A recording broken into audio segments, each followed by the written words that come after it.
Angry crowds in Tel Aviv rally at the door of Isaac Herzog, the president. They're protesting against the petition Benjamin Netanyahu submitted to Herzog for a full pardon, without admitting guilt or expressing remorse, and before the courts hand down a verdict in his corruption trials. He's asking that his trial will be completely cancelled without taking any responsibility, without paying the price for how he tore up this country. Indirectly supported by the negligence of this government. We are shouting here loudly. We want peaceful life. We want personal security. It's a basic right. Desakan mundur Donald Trump ternyata berdampak besar terhadap stabilitas Israel. Jika kamu sudah menyaksikan cuplikan video tadi, situasi dalam negeri Israel sedang memanas dengan masifnya demo menuntut Benjamin Netanyahu. Warga Israel terpecah meminta sang Perdana Menteri untuk mengalihkan dukungan ke Iran dan menghentikan serangan masif ke jalur Gaza, Palestina. Tindakan brutal Benjamin Netanyahu yang terus-menerus menyerang Gaza dan membuat banyak kasus dalam negeri sudah tidak bisa diampuni oleh Presiden Israel. Isaac Herzog menyebut sang Perdana Menteri hanya bisa membuat kegaduhan dengan serangkaian tinta hitam yang diperbuatnya. Apa langkah yang akan diambil Netanyahu? Apakah Netanyahu akan mendekati kehancurannya? Cetak Gol coba merangkum pengaruh besar desakan mundur Donald Trump bikin rezim Benjamin Netanyahu berpotensi runtuh sebagai berikut. Kisruh besar Israel, Benjamin Netanyahu terancam digulingkan. Kita tentu sudah mengetahui kisruh yang terjadi di dalam dunia politik akhir-akhir ini. Kisruh yang paling disorot adalah desakan mundur Donald Trump dari warga maupun parlemen Amerika Serikat.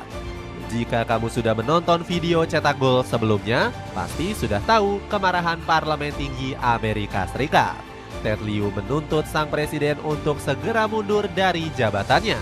Ted Lieu murka dengan kasus yang menjerat Trump akhir-akhir ini.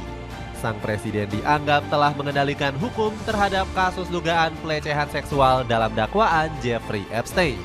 Kalau tidak percaya, mari kita dengarkan sejenak pernyataan dari Ted Lieu. From the fact that Donald Trump is in the Epstein files thousands and thousands of times. In those files, there's highly disturbing allegations of Donald Trump raping children, of Donald Trump threatening to kill children. Ted mengatakan Trump adalah seorang predator seks yang wajib dihukum.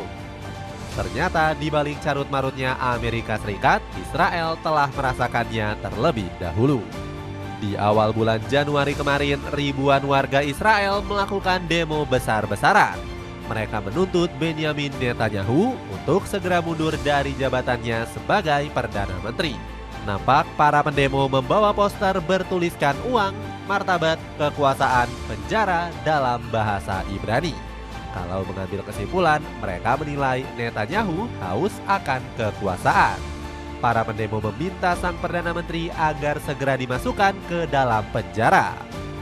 Mereka juga membuat spanduk yang berisi kecaman terhadap Netanyahu. Amy Ayalon mengatakan saat itu situasi Israel sedang bergejolak hebat. Mantan politisi Israel ini mengkritik Netanyahu atas tindakan-tindakan yang telah diperbuat selama memimpin. Amy Ayalon menambahkan jika saat ini Israel menuju negara non-demokratis, alias kebebasan pendapat warganya telah dibungkam oleh kekuasaan penuh Netanyahu. Untuk lebih jelasnya, kita dengarkan sejenak kemarahan Amy Ayalon sebagai berikut. הקרובה היא שנת בחירות בה ייקבע עתידה של מדינת ישראל. צה"ל ומערכות הביטחון הובילו לניצחון מזהיר בכל שדות הקרב. אבל האיום לחזון הציוני הוא מדיניות הממשלה המפלגת בינינו על מנת להנציח את המלחמה. Sebelumnya warga Israel memang sudah selama berbulan-bulan menggelar demo. Gak cukup sampai di situ, rakyat Israel juga kembali menggelar demo. Ratusan massa meminta sikap pemerintah untuk netral terhadap isu penyerangan Amerika ke Iran. Rakyat Israel tidak ingin negaranya terlibat dalam peperangan panjang. Kali ini Amerika Serikat dan Israel tidak sejalan dengan kebijakan-kebijakan politiknya. Apakah ini tanda-tanda hancurnya aliansi Benjamin Netanyahu dan Donald Trump? Kami akan menjelaskan sedikit permasalahan pecahnya koalisi Netanyahu dan Donald Trump. Awalnya Trump mempertimbangkan untuk bernegosiasi damai dengan Iran. Tetapi Israel yang menjadi sekutu setia Amerika menolak rencana Trump tersebut. Negeri Zionis berdalih jika kesepakatan damai tercipta, maka akan mengancam Tel Aviv. Sebab Iran bisa saja menyerang ibu kota Israel ini tanpa gangguan apapun. Apakah selama ini Israel bisa kuat karena backingan Amerika? Di saat backingannya melunak, Netanyahu menjawab tidak. Israel dan Trump memang punya musuh yang sama, tetapi agenda mereka terhadap Iran tidak bisa sepenuhnya sejalan, kata analis geopolitik Michael Horowitz. Benjamin Netanyahu memohon kepada Amerika Serikat untuk segera menyerang Iran. Perdana Menteri Israel ini berdalih serangan ke tanah Persia adalah demi kepentingan dunia. Namun Horowitz berpendapat jika ini merupakan strategi Netanyahu untuk melemahkan Iran. Bagi Netanyahu, tujuan maksimalnya jelas, yakni perubahan rezim atau setidaknya peluncuran total kemampuan nuklir dan rudal Iran, tambah Horowitz. Konflik panas antara Presiden Israel dan Benjamin Netanyahu. Netanyahu juga nggak hanya berkonflik dengan Donald Trump saja. Presiden Israel Isaac Herzog pelan-pelan mulai murka dengan sikap semena-mena dari sang Perdana Menteri. Saking kesalnya, Herzog sampai-sampai menyebut Netanyahu sebagai politikus yang meresahkan masyarakat. Isaac Herzog murka karena Netanyahu terus-menerus membuat huru-hara. Nggak hanya menciptakan kekacauan di luar negeri, Netanyahu juga membuat keresahan di dalam negeri yang merugikan negara. Kita mungkin masih ingat dengan kasus dugaan korupsi yang menimpa Netanyahu. Sang Perdana Menteri dilaporkan telah merugikan negara sebesar miliaran dolar. Tidak diketahui pasti berapa angka kerugian tersebut dalam persidangan Netanyahu. Pria berumur 76 tahun ini juga didakwa atas kejahatan perang di jalur Gaza, Palestina. Memang Netanyahu merupakan pemimpin yang keras kepala bak setan yang lepas dari belenggu.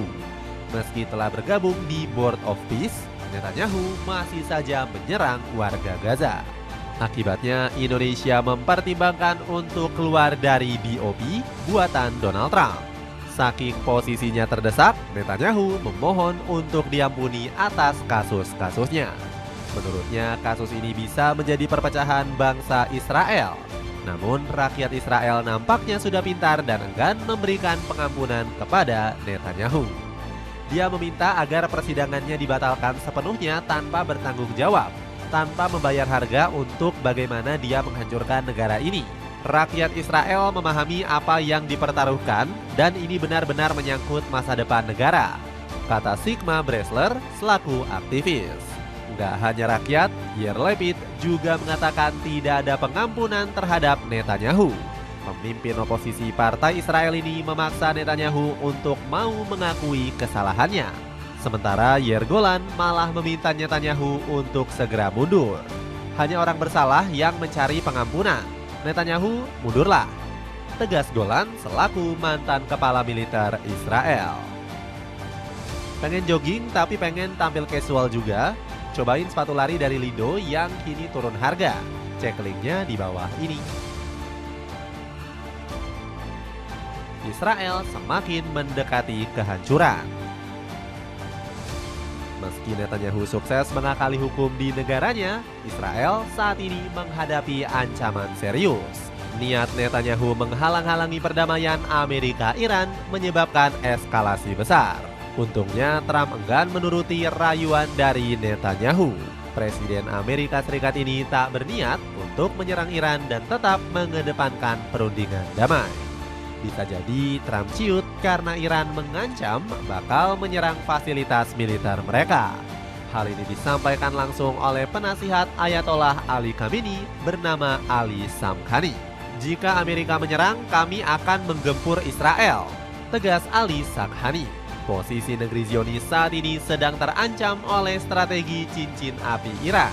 Taktik ini tidak jauh berbeda dengan doktrin periferi milik Tel Aviv di masa lalu. Sebagai informasi, sebelum menguasai kawasan Timur Tengah, Israel punya strategi licik mengepung negara Arab. Negeri Zionis menggandeng Iran sebagai tameng perlawanan. Kini, Iran justru membalas cara licik tersebut dengan membangun jaringan proksi di kawasan Teluk Arab. Tujuannya jelas agar bisa mengepung Israel. Israel kini seolah tersandra dengan doktrin lamanya yang kini telah dimodifikasi Ali Khamenei.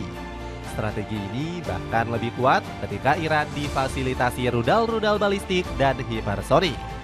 Hal ini memicu ambisi Israel untuk menjalankan istilah lain, yakni doktrin gurita. Istilah ini merujuk pada ancaman menyerang langsung pusat kekuasaan di Teheran alias menyingkirkan rezim.